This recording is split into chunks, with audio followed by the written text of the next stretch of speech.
Go ahead. Thanks, Barry. You know how they always start an introduction by saying this person needs no introduction? Well, I think in this case, that's actually the case, and I'm still going to introduce them. So any of you that have been with us in the club for the last couple of years have had a couple of opportunities to partake and enjoy Jim and Chris's presentations, whether they are on Google Photos, for which Chris is a nationally recognized specialist expert by Google itself, or whether it's on using maps or editing video or all kinds of helpful things. They bring to us what they have been taking around the country as Geeks on Tour for nearly 20 years. And we typically can count on not only learning something really useful and practical, but having a good time doing it. So I'm going to turn it over to Jim and Chris. Take it away. Well, thank you so much, Carol. That's really nice of you to welcome us here. And how much did you pay her for that? I don't know. That was great. Yeah, I'm glad we're recording this. That way we can get into that. Well, yeah, let me just start sharing my screen here and see if that works. And we'll we do miss the in-person meetings. That's just always been so fun. But isn't this Zoom a great alternative? I mean, there are things I actually like more about Zoom. The fact that they're recorded, for one, very easy to record, and the fact that you can do it at any time, day or night. You don't have to drive somewhere and be there. Anyway, I'm just, as usual, very impressed with technology, and Zoom is the technology of the day, is it not? Mm-hmm.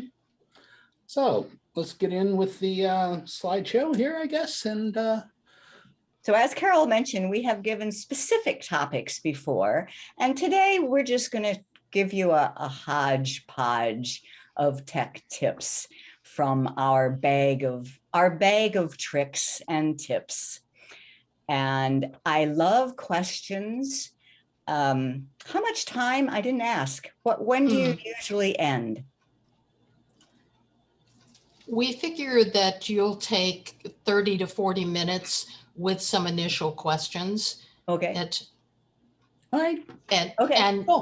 And we go until 11:30 max. We have our own Zoom Pro license, so technically there's no limit. she can go on for a long time. Be careful. Yeah. I was warned about that. Yeah. Okay. I can and do. Yeah. So this is our hodgepodge of tech tips with a bit of a emphasis on Google Lens. Carol asked us specifically to cover some Google Lens tips, and it is really cool. But we're going to start off with some other stuff and get to Google Lens. And as I say, you can ask questions. We are Geeks on Tour. That's our website, geeksontour.com. And we can prove we're geeks because we wear these silly hats. This is our part of our costume. And another word for geek is a propeller head. Yeah, is that right? So we try to not take ourselves too seriously. And we like these little hats. So most of you know that we have been RV travelers for many years. We were full-time for 14 years in those first two RVs. And now we've downsized. We have a townhouse just down the road from Deerfield in Oakland Park, Fort Lauderdale. And we have that little van camper now. Okay, I want to jump right in with a tip about scanning QR codes. We think that everybody should sign up for our newsletter. And if you haven't yet, you can scan that QR code and it will take you to the newsletter. Now, how do you scan a QR code? It used to be that you needed a separate app. You needed a QR scanning app. You don't need that anymore. So on both iPhone and Android, all you have to do is open up your camera as if you're going to take a photo, but don't actually take a photo. Just get the QR code in focus, and you should see something pop up. And it says open in Chrome. And you just tap on that. And it takes, so I'm hoping that everybody has a phone, right? And that will take you straight to where you can fill in your name and email and subscribe to our newsletter. And that's with either an iPhone or an Android. Now, if yours did not work, I mean, anybody did, I see people, I see something in chat. Is that, can we see chat? Oh, so, sorry, I just typed in your website so people Oh, have okay, it there. okay, okay. Well, if you do have questions, go ahead and put them in chat. And I would like to know, so did everybody try scanning that code? And Carol, can you tell me about how many people have iPhone versus Android in your group? I think we're probably iPhone heavy. Yeah, we're the 2/3, 3/4 iPhone, but many people have both. Okay. Okay, great. So that absolutely should work with the iPhone. You just open the camera app, focus on that code. Something should pop up, you tap it, and there you go. I just tried it, Chris. It worked. It says something about a Weber or something, and then you click on that, and it brings open your newsletter subscription. Right, perfect. Aweber is our email blasting provider, you know, our email service provider. Very good. The same way on the Android. And it should work on the Android too. It Now, did. It if did. it didn't work, next slide. If it didn't work, maybe next slide. I thought I had it. I didn't have these in the right order then. That's the right one, yeah. If it didn't work, it might be just because there's a setting that isn't set correctly. So if you ever have to help somebody else with this, you know, learn what these settings are. On the iPhone, if you go into your main system settings and scroll down, sure.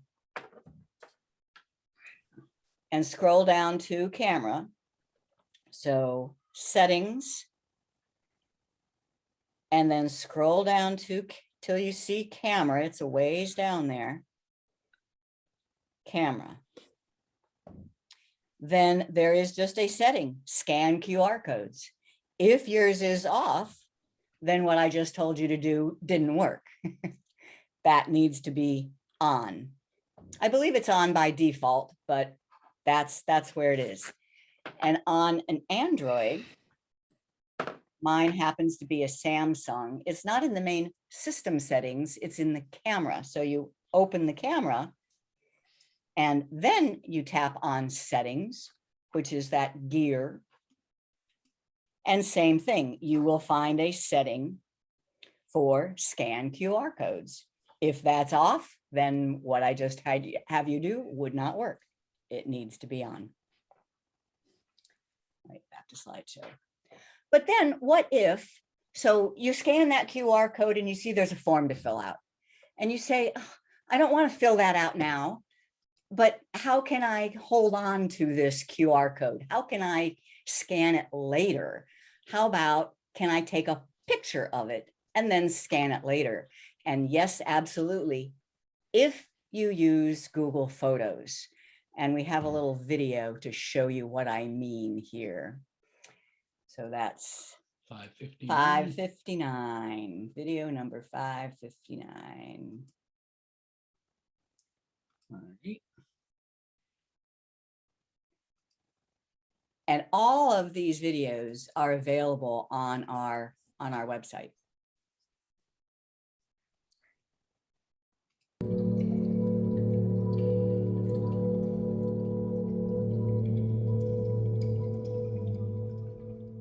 So it has to do about QR codes. QR codes, are those funny looking square things. And we have done a couple of shows on them before, episode 146 and episode 102. Both of those taught about scanning QR codes immediately and about making your own QR codes. But what if you don't have time to scan and see the results right away? Here's my example. See that sign?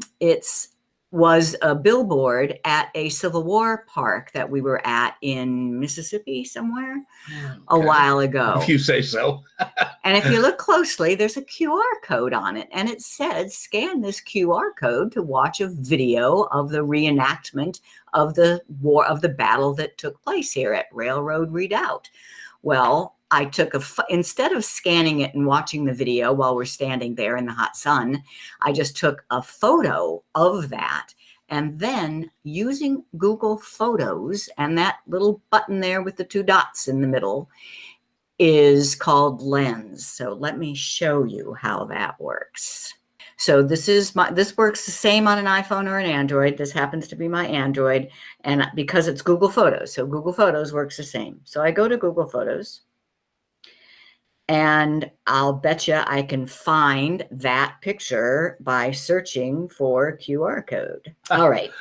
So here are all the pictures that came up with QR code, and there is that one of the Civil War battlefield with that QR code right here. So the button I'm talking about is this 3rd button on the bottom, and it's called Google Lens. I tap it, and it just starts investigating what's in front of it. And look at that right there. It pops up and says, oh, I see a code here that will take you to YouTube. Is that what you want to do? Below you are the tracks of what historically was known as the Southern Railroad of Mississippi. This rail line, which connected Vicksburg to Jackson and via Jackson points elsewhere in the... Pretty cool, huh? Way cool. I have a QR code on here that you don't need to get out your phone and scan it right now, but just snap a picture of it. And if you have Google Photos, you can scan it later. And this QR code will give you the form that you can sign up for our free newsletters and get your weekly tech tip. All right. So what do you think? Those QR codes are everywhere now. They've been around for a long time. They kind of died for a while, and now they seem to be having a resurgence. Anybody else notice that? Yeah, when you go into a store like Best Buy, a lot of those things have QR codes on them. So you want to see what the price is for comparison purposes. You just scan that QR code. Mm-hmm. Yeah. Chris, can they embed anything in a QR code that you may not want to run into? Funny that you should mention that, Bob, being the security guy. Yeah, it is true that it can be done. That some bad stuff, some malware. I mean, if you're scanning a code and then you tap on it, it's like tapping on any other link, and links can give you bad stuff. I personally haven't known any issues, but yeah, you should only scan codes that you know came from reputable sources. That good, Bob, or you want to say something else on it? No, that's it. Thank you. Okay. Good point. Good Very point. good point. I should remember that. So, and that's our first look at Google Lens. We will do several more things. But here's something that's only a couple weeks old. How do you make a QR code? Now, we did a whole one of our YouTube, What Does This Button Do shows on how to make QR codes, but I want to show you the quickest way that is now available. So I'm going to go to my computer. Actually, this happens to be a Chromebook that I'm using here, and I can go to any page. So for example, I can go to that to our YouTube show. If you go to geeksontour.com and YouTube show, then if you scroll down, you will see all of our YouTube shows. We've done 210 episodes of them. And if I do a Control F for search, I can search for QR. And you can see the next one, how to make QR codes. So we did that. So let's say I go to that page and I want to give you an easy way to get there with your phone. I want to make a QR code for this page. Hold my beer, watch this. All I have to do is click up on the address bar. You know, click where it says Geeks on Tour 20186, blah, blah, blah, blah, blah. I click there and it now opens up this extra little button here that will make a QR code. Is that easy or what? Wow. And then you could download that. You could print it on a business card, whatever you want. Did that work on other devices than the Chromebook? Yes, it does. It's on the Chrome browser. It also works on the Edge browser. And the Safari browser. Oh, We saw it today. I haven't tried it on Safari. Okay. We saw it today. Martin did it. He was on Safari. Okay. Yeah. And that just happened a couple weeks ago, and I think it's way cool. It is way Tech for cool. Seniors Monday. What? Tech for Seniors on Monday. Oh, you did? Thank you. Oh, No, that's what they oh, will do. Oh, for next Monday. No, I will be. Yeah, Excellent. we'll tell Ron. Thank you. Okay. Yep. Excellent. So any questions? Nope. Okay, We can go on. think about them, put them in the chat if you Yep. do. We got lots more. Okay. What do you want? Slideshow. So that's how you can quick create a QR code for a web page. And I just want to make sure that you know, when I mention one of our episodes, I am talking about Geeks on Tour. What does this button do? Which is a live YouTube show we do a couple times a month. And if you just go to our webpage, geeksontour.com, there's a menu item for YouTube show, and all 210 of them are listed there. Anybody for free can watch the whole YouTube show. They're all recorded. If you are a Geeks on Tour member, which just costs $60 a year, then you get detailed written show notes that go along with each episode. Next. Okay. So now we're ready for some more tips. We already did number 1, so let's go on to number 2. This is about your phone and the noises that it makes. So next slide.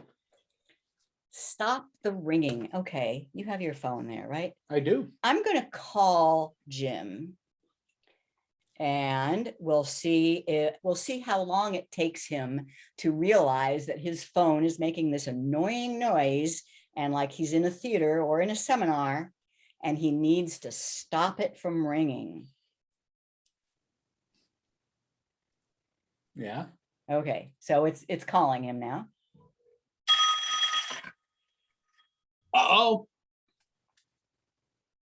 It stopped ringing, but the phone is still active. I mean, the phone call is still active. What do you want? I'm going to hang up on him. Okay, so you're in a theater and your phone starts ringing. What did you do? All I did was I squeezed the phone.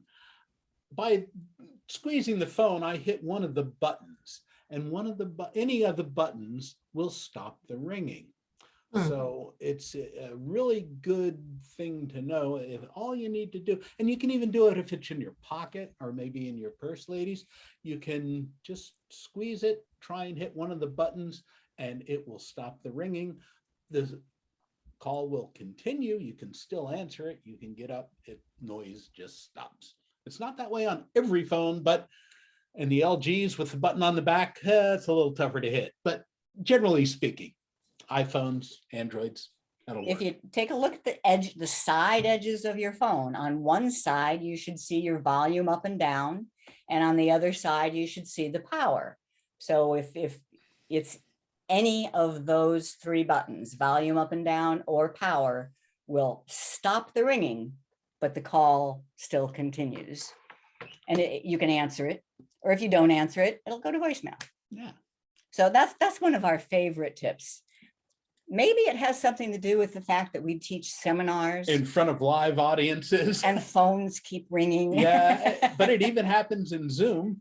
It's a way to mute yourself. Now on Okay. the iPhone, you probably all know there's an extra button that is a toggle switch, The mute. the mute button. So you can toggle that to mute when you go into a theater. But how many of you remember to do that? Or how many of you forget to take it off of mute and you miss a call? Yeah. So I kind of like that. Squeeze it. I see a hand up. Margaret? You have to unmute. I was just saying, yes, I do that. Yeah, cool. Okay. All right. The next one also has to do with noises. If you're watching a YouTube video, we refer to that as media. If you're watching a YouTube video and you want it louder, you press on the up volume button, right? And the YouTube video gets louder. Down volume, it gets softer. But what if there is no video playing?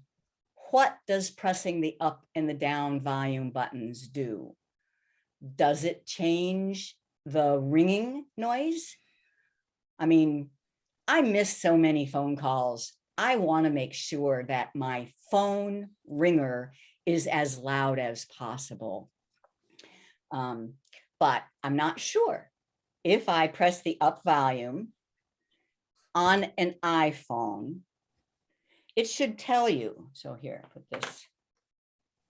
So it depends on your settings is the answer. So on my iPhone, if I just press the up volume when nothing is going on, I see a bar indicating that that is my phone ringer, but yours may not be. How do you find out what's happening? In your settings, under sounds, it's towards the top here, sounds and haptics. And ringer and alert change with buttons. So notice that mine is off, meaning when I press my buttons, it does not change the volume of my ringer. I kind of like it that way because I want it to be all the way loud. And then I don't want it to accidentally get lower because I've pressed that down volume. Okay. And on the Android, if you press your volume buttons, you get a drop-down list that says, okay, you want to do something to do with volume. Do you want to adjust your media volume, your ringtone, your notifications, or the system? So just things to know. What happens to volume depends on your settings. Okay. That's it for that tip. Next tip. Whoops, missed one. iPhone, freeing up space with offloading apps. And for this one, so if maybe you splurged and got the iPhone with 256 gigabytes of storage space on it, you don't have this problem then. But if you have an older or a smaller capacity phone, then you might be running out of space. And maybe it doesn't have to do with your photos. Here's a little video on what I'm talking about. Hi, this is Chris Gould with Geeks on Tour, and this video is about how to get more storage space available on your iPhone by using a feature called offload apps. First, let me show you what I'm talking about. My phone is getting pretty full. If you go into Settings and General and iPhone Storage, that's where it tells you how much space you have. I am using 26 gigabytes out of 32, so I still have 6. It's okay right now. Notice that my photos, the gold color, are not the problem. They may be with you, and there's other ways to deal with that. In my case, it's the red. That's apps. I have a lot of apps.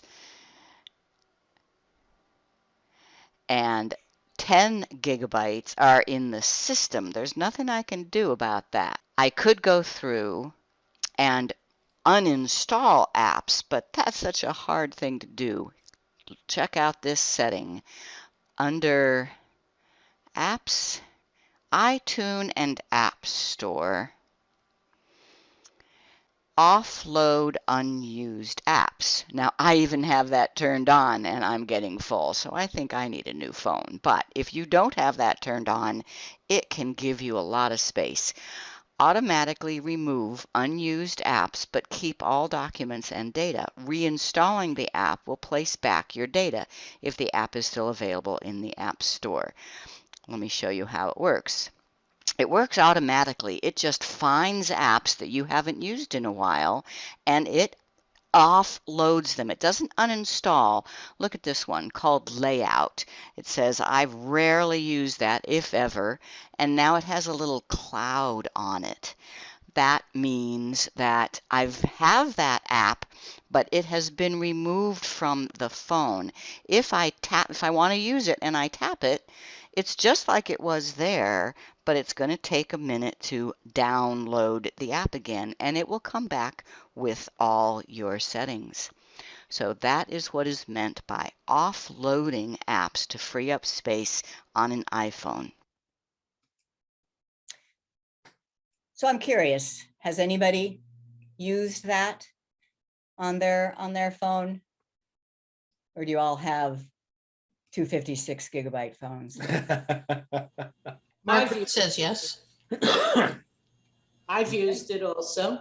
Yeah, I have that tagged, and I look through and I have some that have clouds on it.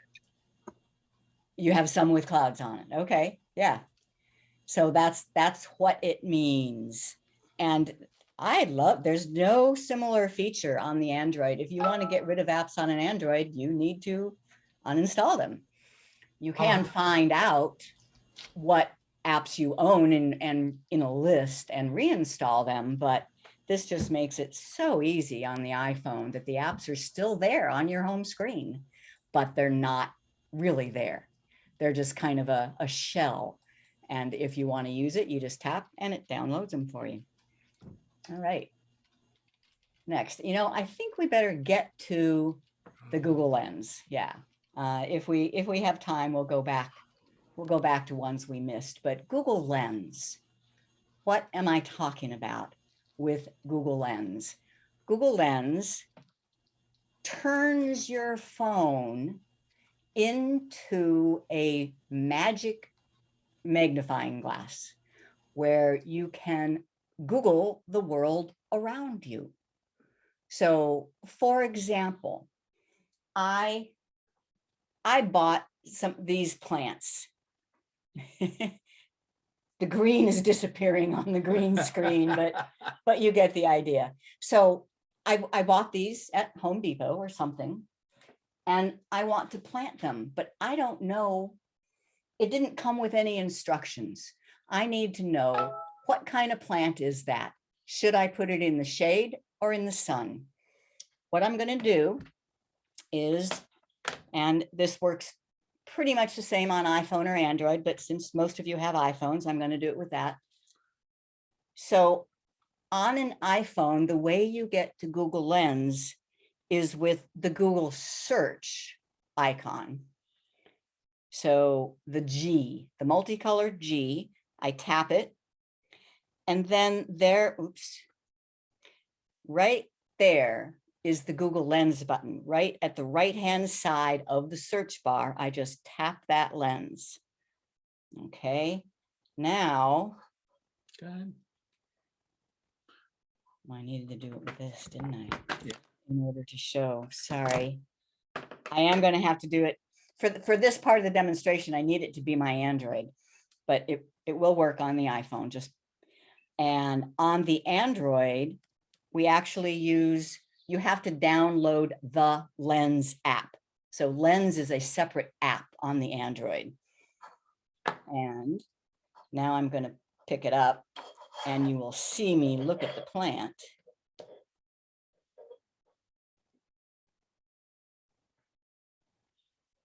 Yay.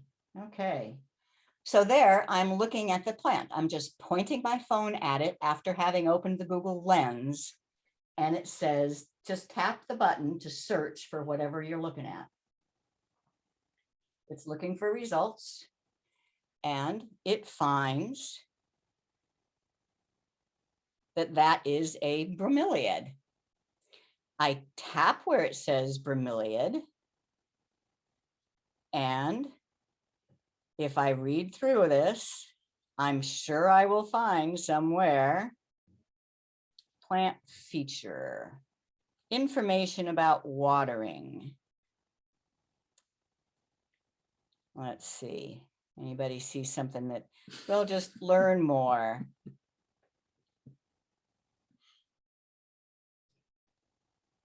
Well, I'll bet if I tap on information about watering or guide to houseplants. This says it's a house plant, so I shouldn't even plant it outside, huh? Nah.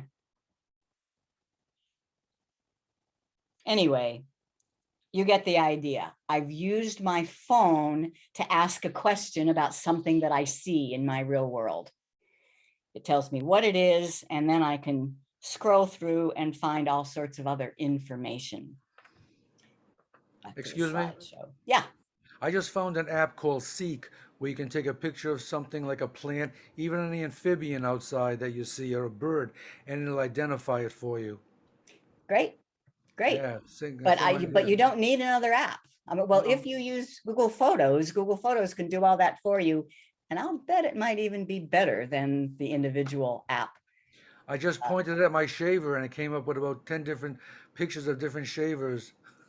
Okay, isn't that cool? Very cool. All right. So Google Lens is the app we're talking about. You know, it's powered by Google search, so it has a ton of information behind it. To access it on an iPhone, you install the Google search app, that G, and you will see the Google Lens button right on the search bar. On an Android, you install the actual Google Lens app. Pixel phones and some others have Google Lens built right into the camera. So just like how you could scan a QR code without doing anything special with you just camera, same thing with Google Lens. It's an option in the Pixel phones. I have a Pixel. He's special. He's special. A Pixel is a Google phone, in case you don't know. Yes, Margaret. What am I downloading? Google search? Lens. Well, Google. Are you iPhone or Android? iPhone. iPhone, you need the Google search, the one that's just that multicolored G. Well, I'm in my apps and I don't see it. You probably already have it on your phone, Margaret. It's just the G that you normally use for searching Google. Not there. But it should be in your app store. Let me see if I go to apps and search for Google search. I'm not finding it in App Store either, Google search. I have Google Photos on my phone. And if I go to Google Photos and then search, it doesn't help. No, we'll get to Google Photos in a minute. Google Photos will do all this too, and it's wonderful. But if you just want the straight Lens app to do it in live, here it is. This is my iPhone. I went to the App Store and I searched for Google search. And Google there it is. Search. Google search. And so it's the multicolored G. Is that any different than the normal Google G that shows up, typically for your search that's probably already on the phone? that means you already have it on the phone. Yeah, Right. but it does not come pre-installed on Right. an iPhone. I You know, just looked at mine, Chris, and the G under my Google Apps folder, and it opened up and said, "Welcome to Google Lens," immediately. Ah, okay. Maybe you just haven't used it very often. But if you back up, you should actually see the little square with the two dots in the middle. Right. And you just have to make sure that you access your camera. You have to allow it to give you camera access. So that setting has to be on. Yes, absolutely. But it will prompt you for that. And you just tap OK and you're good to go. Okay. The last way to use Google Lens is with Google Photos. And I'm going to show you a bunch of examples on that. But I still want to show you a couple more. Back to slideshow. So there's 3 ways to access Google Lens. One through the Google search on the iPhone, the standalone Google Lens app on the Android, or through Google Photos. So now I'm just going to give you several examples. All right. And you saw the plant already. Now here's one, and I'm going to go to this. This is a menu from a local restaurant. It's an Italian restaurant. And I see something called zuppa di pesce. What if you don't know what that is? And the place is busy. You can't depend on the waiter getting over to your table and you saying, what is that? Sounds fishy to me. It sounds fishy, huh? Okay, so here I am. This is my Android using the Lens standalone app. And I just point towards that zuppa di pesce and tap on it. See how it turns blue? I have now selected it. And instantly down at the bottom, it tells me that is fish soup. And if I scroll up, it even shows me pictures and gives me recipes. So that's pretty cool. Let's try. Now, here is a menu that I brought back from a trip to China. So it's in, I don't know, Mandarin or Cantonese or something. Now this menu was at a tourist restaurant. So yes, it does have the English translation, but I want you to see how Google Lens will translate. So there, I can select the Chinese and it tells me, and just in real time here. So I just scroll around and what's in Chinese, it tells me what it is in English. Braised shrimp, braised snail, braised stuffed bean. I like when they don't say the same thing as the English translation. Yeah. Because then you know you're eating dog. Right. But just very helpful if you are in a foreign country and you're trying to read the menu. You just point Google Lens at it and it tells you. I think that also works with street signs that are in a foreign language too, doesn't it? Absolutely. And traffic signs. We were in Slovenia and we saw a sign and it was in Slovenian.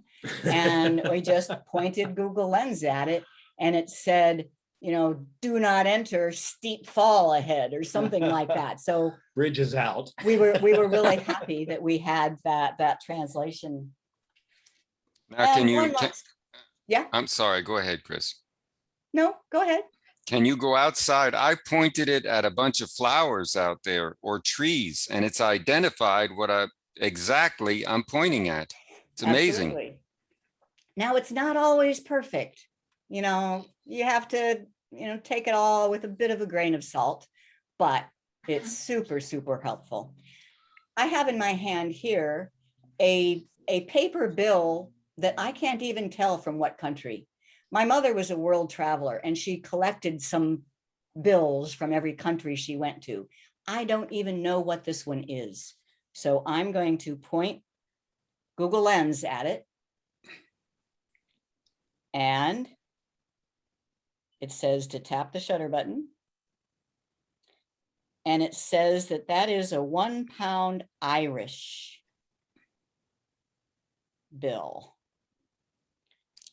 And if I tap on that, so I mean, that's good to know. And let me try it just one more time, because the last time I did this, it took me to a place where they were selling these. There, let's do that. And I learned that this little bill here was worth, yeah, on eBay. They're selling them on eBay for $179 Australian. So that's good to know.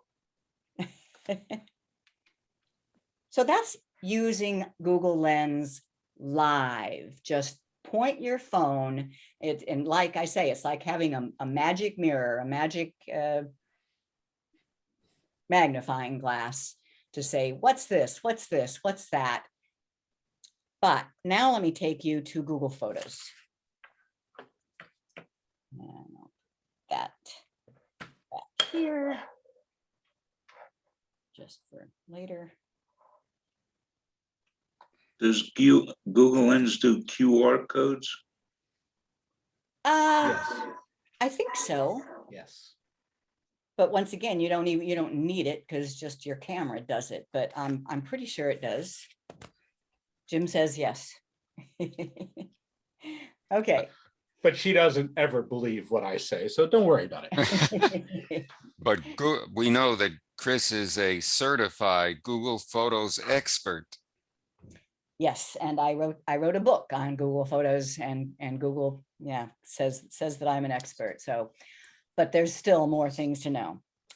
I want to take you to Google Photos now and show you some photos that I have taken that I think point out Google Lens well. So I'm going to click search and type lens, and I just have an album. Oops.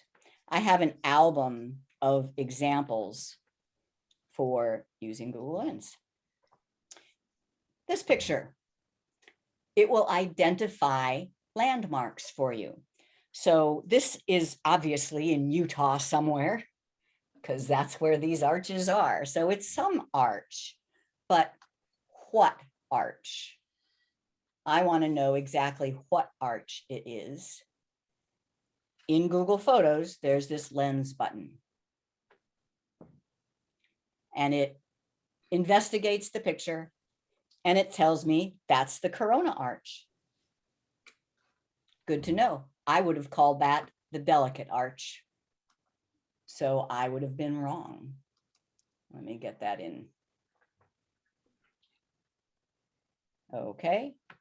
Next example. Here is a photo I took of a newspaper clipping back from 1993 when I had a computer training company. And I love this article by the Miami Herald talking about how my mom and me ran this computer training company. Let's say that I want to copy this text and print it somewhere. Tap the lens button. And it first identifies the picture, but notice how it has highlighted text. I can now drag, select the text, and I can copy that text. Now I can go anywhere else. Let's say that I wanted to send that in an email to somebody. I'll go to my email, start a new email, and then long press and paste. Harold Writer, you don't need to ask Chris Van Valkenburg what her title is at Computer Savvy, a computer training business. Is that amazing? It was a photo of an old newspaper clipping. Google Lens copied the text And it's perfectly editable. You know, it's real text here. It can even do that with handwritten. So somewhere down here, I have a handwritten note. Google Lens and select text and copy. I'll go back to that to email. Long press and paste. And that is what that handwritten text said. So that's great for old handwritten recipes and things like that. It's pretty amazing that it can do all of that. It's very good for the youngsters who no longer know how to read longhand. Can that be spoken back to you? Aha. Absolutely. Yeah, check this out. So I'm still on that same picture of the handwritten note. Whoops. And there you he's are. getting there. Yeah. Handwritten note. And instead of copy text, look at the third option over here. Listen. I would like to join someone in an RV to tour. I'm an active senior, excellent driver, sober non-smoker, retired, excellent health, how maintenance, good humor, good navigator, free to travel. What do you think? Amazing. That's from handwriting. I'm just blown away. I am blown away with this. A couple more examples and then I'll open it up. We'll open it up to questions. Let's see. There's a QR code. So here I am in Google Photos and Lens will give me that QR code, which happens to take me to a video about wings. And this is behind the wings. Oh yeah, baby. Okay. So yes, Google Lens gets QR codes. How about this? What is that shell? I want to know. Google Lens. It is a chambered nautilus. Okay. Are you saying I'm going too long now? Yeah. I can count on him. Here's just one more translation. This was a receipt. I guess we were in Berlin and Lens tells me that, and here I do have to tap translate. Oh, there's so many more things, but translate is one of the things it can do, and it translates right on the ticket. It says that that's a single ticket to Berlin or from Berlin to somewhere. Okay, I will open it up to questions now. Questions about anything. One moment. Yes, Let's give our friends Chris and Jim Gould a great round of applause for an excellent presentation.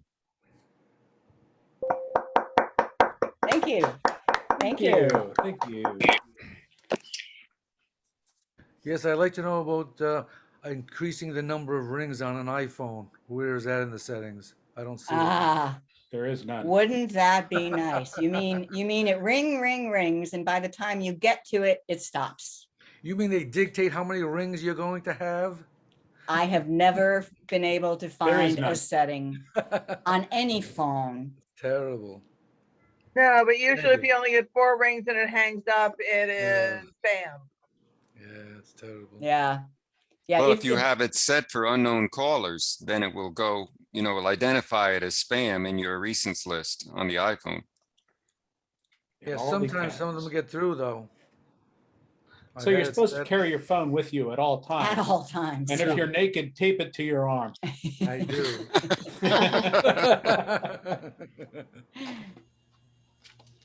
All right. Pretty amazing. Yes. Marsha. Yeah, I do a lot of bird watching.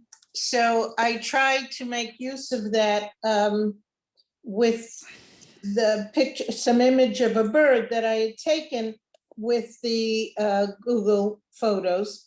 And in one instance where I had a baby owl, it just brought up lots of pictures of owls, but it didn't say which kind this one was. And then in another picture of a bird, which was one of the herons, a Louisiana heron, I think, or a night-crowned heron, it didn't get to it at all. It just was asking some other things. It did identify it as a bird though, right? No, no, it didn't. No? Okay, I do have a trick. It goes into its little blinky thing, and then it says select part of the image, and I narrowed it down to where it's just showing the bird. Okay, and then it says no results found for the selected section. Your trick. And it's not an uncommon bird, really.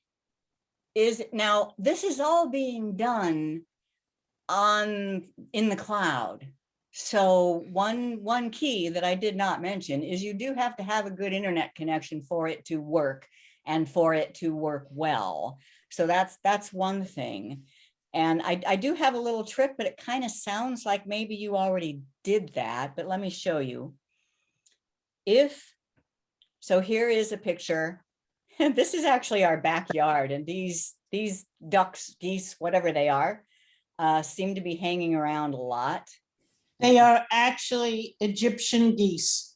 I found that out because Google told me.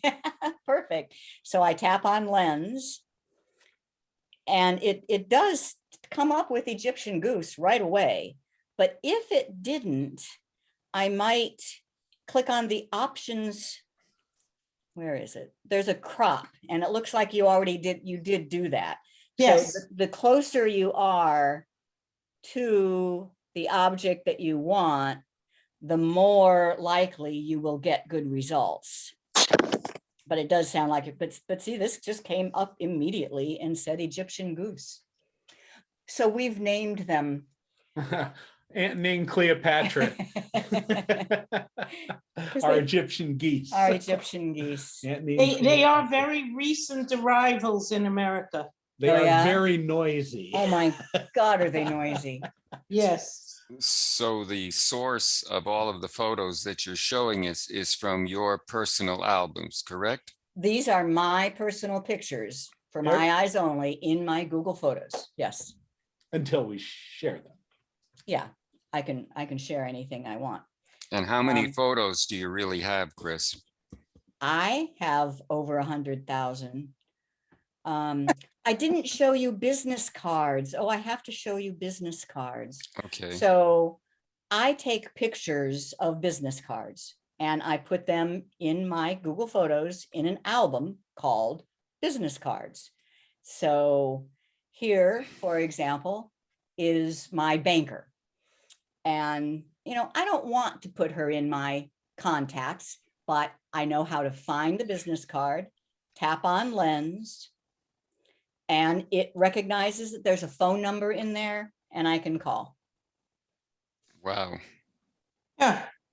Or I can, right from the photo of the business card, add it to my contacts.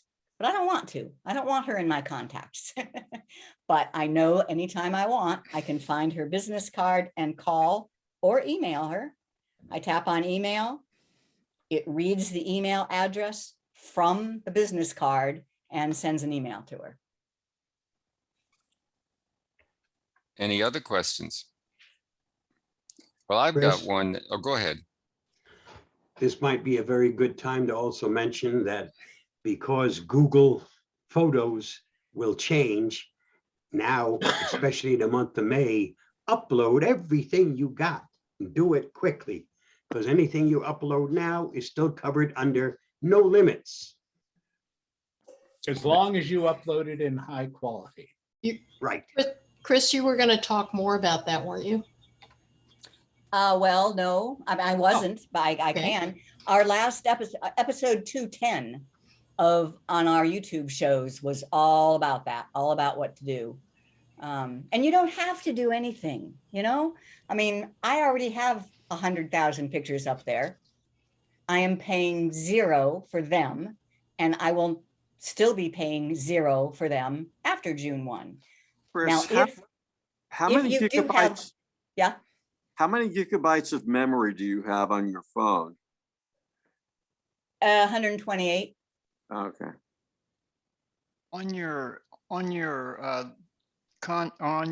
photographs of your business cards, can you do a search on that to be able to find a specific business card or a specific person in the business card? Sure. So this business card that I was working with is Jessica. Okay, so let me just go back out to my main photos. So here I am just at my Google Photos. Search for Jessica.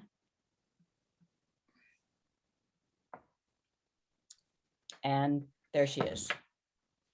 Okay. So you can do specific names or companies or whatever directly from that list. That's cool. Yep. Thank you. How do you get a picture in front of Google Lens? Do you have to go to Google Lens first, or do you have to be in pictures first? No, I just snapped a photo with the camera. What about a past photo that you'd like to identify? Bring it up in Google If Photos. it's in Google Photos. Yeah, bring up a Google Photos. Yeah, then you And just then- bring it up Open it. Lens in would Google be the- Photos. Okay, so Lens would be after the photo is acquired. This is sort of off topic, but I think you mentioned it to me before.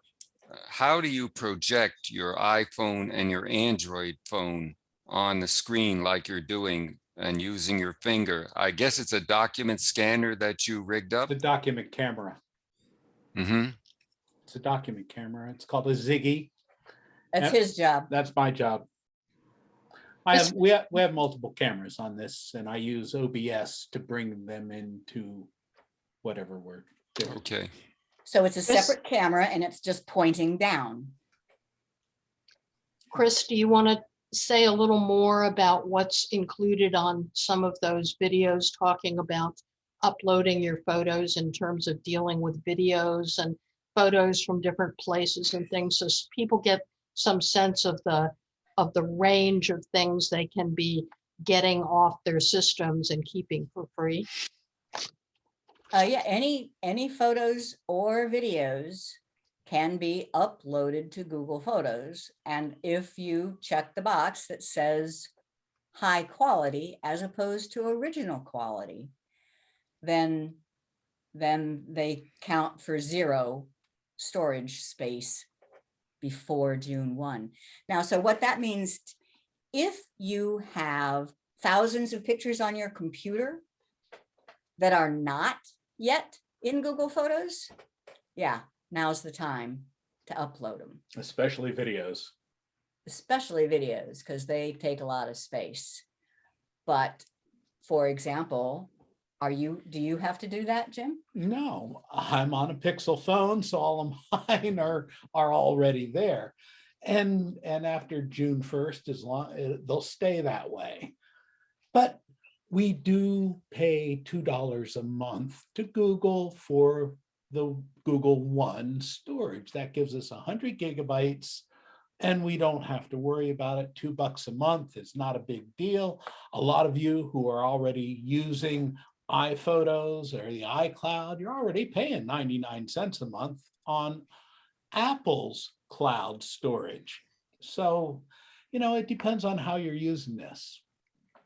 I will show you just where to go to see. We did a whole hour show on what to do before June 1 in order to take advantage of the most free storage space that you can.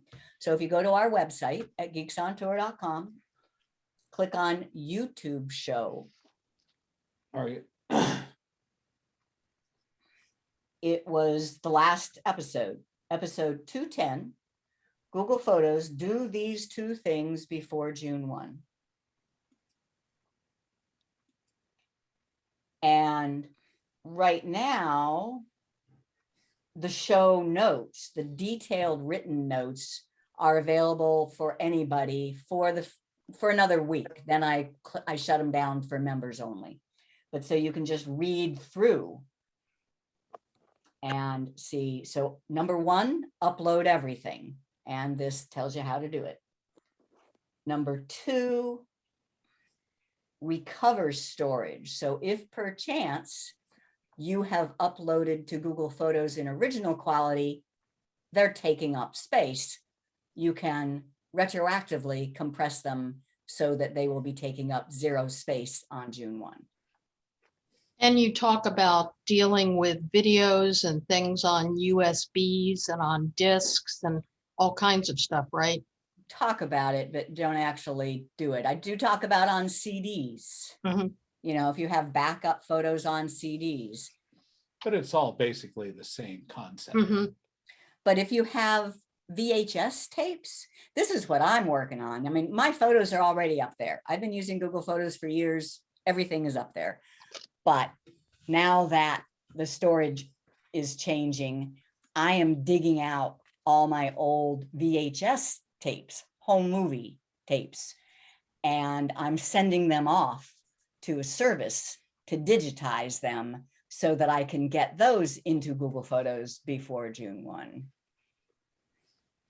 And I do name a couple services. Yes, Mike. What happens after June the 1st? Do you get any storage after then? Yes, after June 1st, the only thing that's changing is that high quality content will now count after June 1st. It hasn't counted for the whole 5 years of Google Photos. After June 1st, you still get the 15 gigabytes of free storage. So if you haven't filled that up by now, don't worry about it. Yeah. That's not a problem. Yeah, you still get 15 gigabytes free. And then if you fill that up, you will need to pay $2 a month to get another 100 gigabytes. Or you can go in there and clear out junk that's going to be in there to get yourself down underneath 15 gigabytes. How do you access Google One?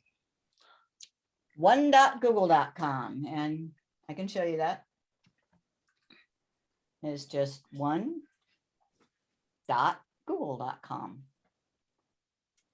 The word one, not the numeral one. And then to see how much storage you're using, it's storage right there. And we are already paying we're paying $2 a month for 100 gigabytes shared between the two of us. So in essence, we're paying $1 a month each for 100 gigabytes. This tells me that I am using 12 gigabytes in Google Photos. I will bring that down to 0 before June 1st using the recover storage command. Just, you know, why not? Why not take the most advantage of the free space? And you use transfer photos from OneDrive and from competing areas like Amazon Photos also there? Where there's a will, there's a way. Most of them, there is no direct transfer, but you would have to come down to your computer and then up to Google Photos. Okay. But if you do that and you bring them down to your computer, you're also making another new backup, and then they go back up. So it's not a bad thing to do. Put it on an external drive. I have all my photos in Google Photos. I also and videos. Very good. I also have a lot of them. I have all my best ones on my computer's hard drive as well. You know, I download my best photos. And I also use Microsoft OneDrive, Amazon Photos, Dropbox. You know, I have so many backups, but I know that my photos are in Google Photos. That's my primary photos. Does it check for duplicates? It depends on what you mean by duplicates. Google Photos does not allow absolute perfect duplicates to exist in its library. You can't. If you upload that photo of the Egyptian geese to Google Photos from your computer, and then you forget that you do that, you go and upload that same photo, it will be rejected. It'll look like it uploads, but it really does not give you a duplicate. But if in the meantime, I just did one little edit to that photo on my computer and then uploaded it, Google Photos sees that as a different photo. It is a different photo. Yeah, if It's not a duplicate. I brightened it, then it is a brighter photo. It will look like I have duplicates. People do complain about duplicates in their Google Photos. But, you know, so often when, especially with the smartphones, you take a picture of a beautiful sunset. You don't take one picture, you take 5 or 6. Now they all look the same if they were taken at the same time. They're not duplicates. There's 5 different pictures. I'm kind of hoping that Google, you know, everybody wants a duplicate finder checker to get those similar photos. I'm Larry? kind of hoping that Google will give us a tool once they start making money from us on Google Photos. Excuse me, Larry just raised his hand. Okay, I noticed that Google Photos periodically sends me a little video of some of my photos without asking them. They'll just put together a video if they see a group of photos of an area or of people together and things like that. Yeah, Amazon does that too, and so does So does OneDrive. Apple does that too. They all do that if you store your photos and you have enough of them. They all do that, yeah. Consider it a gift. Yeah. Right. Bob, And you have can- something to you can say? Save that to your library if you wish, or you can discard it. It's not something that they're putting on you. They're showing you something that you might like and you might want to keep it. A place to consider for storing photos is Shutterfly, also free, no limit. I've been doing that for years. I have more backups of backups of backups than I can think of, but Shutterfly is another so far unlimited storage. And I love making coffee mugs with my photos on them. Yep. And Yeah, they do a in cool job. Shutterfly. Yep. But it doesn't have Calendars. all the other features, photo management features that Google has. It's a storage. Yeah, Marcia, you were saying?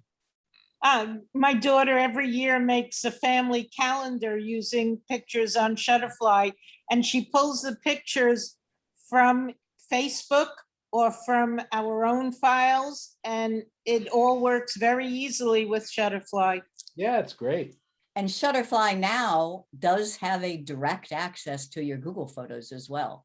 So you can still keep all your photos in Google Photos, go to Shutterfly, get your photos from Google Photos that you want to make the calendar with. What about our friend, our dying friend Picasso?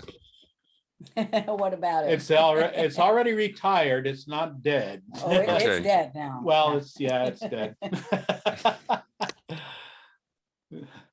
I still have it on my PC. It doesn't work on Mac at all anymore for a couple years. And But it does make good collages. yeah, I still use it for collages, but that's it.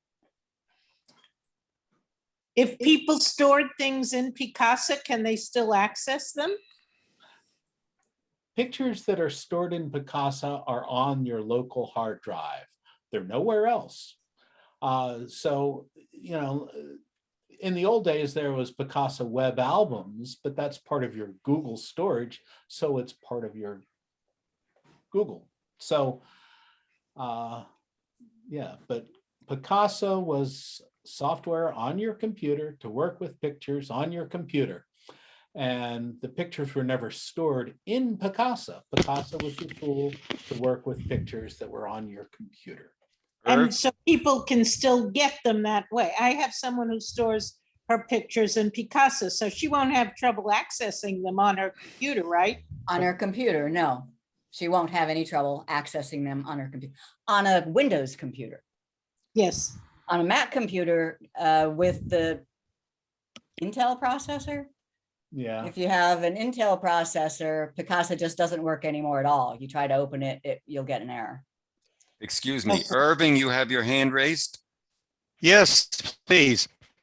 But will you be able, or can you take the photos from Picasa and put them in Google Photos?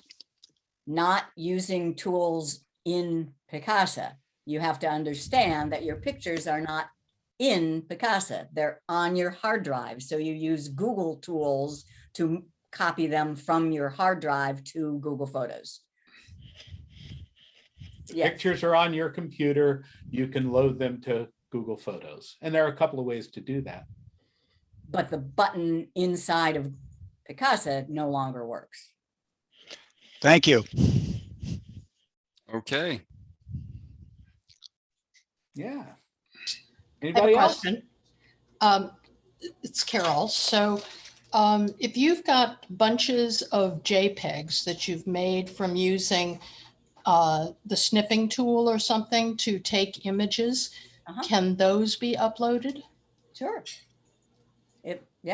If they're JPEG, if they are photo files, JPEG, PNG, WebP, and you know where they are located, you can either drag and drop them to Google Photos, or you can go to Google Photos, click upload, find them on your computer and upload them. Okay. And what about videos? Same thing. Same thing, as long as they are an MP4 or an MOV, I mean, a real video file. I mean, what I'm going through now, I have a bunch of old DVDs that were just meant to stick into a DVD movie player and play. So they are VOB files. Yeah. I have to convert them to MP4s before I can upload to Google Photos. Chris? Yeah. When I go to Shutterfly, it wants my email address, then it wants my password. Does it want my actual password to my email address, which I don't think I should be giving out to anybody? No, they're asking for Shutterfly password. But they want you to create one though. Yeah. Yeah, you need an account with Shutterfly in order to use I Shutterfly. created a fake password that I'll, for this account, and not my actual password for my email account, and it says it's invalid. It seems like they Well, want your then- actual email password, which I don't think should be happening. No, it shouldn't. So you just have some problem with the password that you created for Shutterfly. So I can create a fake password then for this account. Correct. I'll try It won't to- actually be fake. It'll be a real one, but It's a just real for this password. account. Real to me. It's real to me. That's right. Thank you. And you have to remember that password if you want to get back into Shutterfly. Yeah, well, the other 10,000 passwords I have, add that. Well, to that's my- why you should be using a password manager.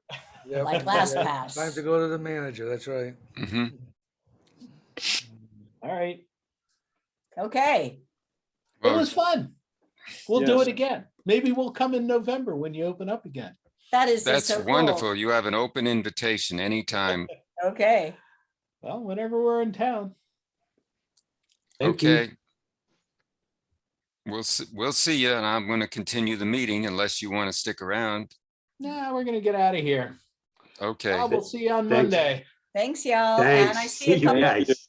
Thanks so Thank much, guys. Thank you for the Bob, help. thanks for signing up for the Thank you. newsletter. I saw that come through that you did. Yeah. As soon as we get the link up on YouTube, I'll send it to you. Okay, Thank great. you. Thank Bye. you. Thanks a lot. Bye-bye, Chris and Auf Jim. Wiedersehen. Okay, so to end the meeting, I'm going to just mention a few things. For those of you who didn't hear in the beginning, Century Village has decided that it's going to reopen the La Club Activity Center to live classes effective November 1st. The first Friday that we would return would be November 5th. So all I can say is stay tuned during the entire summer months. And as soon as we get information, we'll relay it to you through our website. Also on Facebook. If you're on Facebook, we also have a Facebook page where I post a whole bunch of stuff. And I'm considering putting up my old blog page over the summer. So that's basically what I have to say. One more thing, as Steve Jobs always said, 2 weeks from today, we're going to have a very popular speaker, Bob Anstead of the Broward County Library, of the Creation Station in Broward County in Fort Lauderdale. If you remember, he did all kinds of presentations for us live in the classroom that were very effective and well received. And he's going to do a presentation on robotics and artificial intelligence. That's a really trending topic today, and I hope you'll all be there for it. I'm also looking to get other guest speakers during the summer. We plan to go 2 Zoom meetings a month rather, every first and third week of each month is what we planned, unless otherwise announced. Actually, the 1 o'clock time didn't work too badly, but we're going to stay with the 10 o'clock because that's what everybody is familiar with. I think Yeah, you'll all agree with that. 1 o'clock doesn't work for me. Okay. Barry, Well, yes. if you reopen November 5th, will you be doing both live and Zoom? That's a good question. We might be able to do that.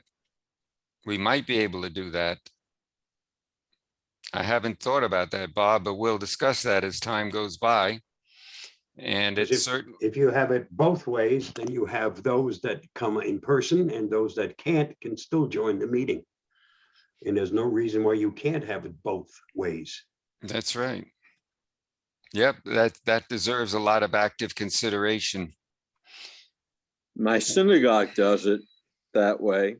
You can go into the sanctuary, or you can have it or you can have it on Zoom. Yep. Great. Okay. Well, thank you everybody for coming and participating. I hope you stay healthy and safe over the next few weeks. There'll be a lot of news coming up, I guarantee you, in technology. We'll wonder to see what the final results are against Congress's battle against big tech, Apple and Google and Microsoft and Twitter and everybody else. As far as the antitrust lawsuits are concerned, you never can tell. Sometimes people get awfully big for their britches and ignore your privacy. As I constantly tell everyone, the first thing you want to do when you download anything and when you install it, whether it be on a mobile device or not, is to look at the privacy settings and adjust them accordingly. We now have a privacy button where I'm continuing to make our privacy statement. You'll find it on our homepage in the navigation bar. Also, you'll find it on your mobile device, whether it be Android or Apple, in the listing there. So I encourage you to look at it. It's for our protection and yours. Don't trust everything that you see and read today. It just can't be done. As I said in the beginning, there's more sources of dis and misinformation than there is information. You can't turn on the news or either read it or listen to it or hear it without getting confused these days. Whether it be, I'm not going to go into political things, but that's just the way it is. So be very careful, especially with links. Bob gave us a very worthwhile warning about QR codes. Some of them are poisoned with malware in them. And of course, that will transfer to whatever device you're using to access it. But usually it's pretty safe if you're in a location that you really trust. Just like with an email link, don't click on it if it's unfamiliar to you. And don't shop where stores don't even have a toll-free number. If they only have an email, I would consider them suspicious. You want to be able to contact somebody, and if you need to return something, we use a site called GetHuman, GetHuman.com, that has a listing. When you type in any company name, it will give you the phone number for their support and everything else, even if you can't find it any other way. It will even make the call for you after a certain period of time. That's GetHuman.com. So with that, I'll wish everybody a happy and healthy 2 weeks, and we'll see you then. So say your goodbyes right now. Bye-bye, all. Bye, everybody. Okay. Bye. Bye. Thank you. Thank you. Bye-bye now. Take Thank care, everybody. See you you. soon.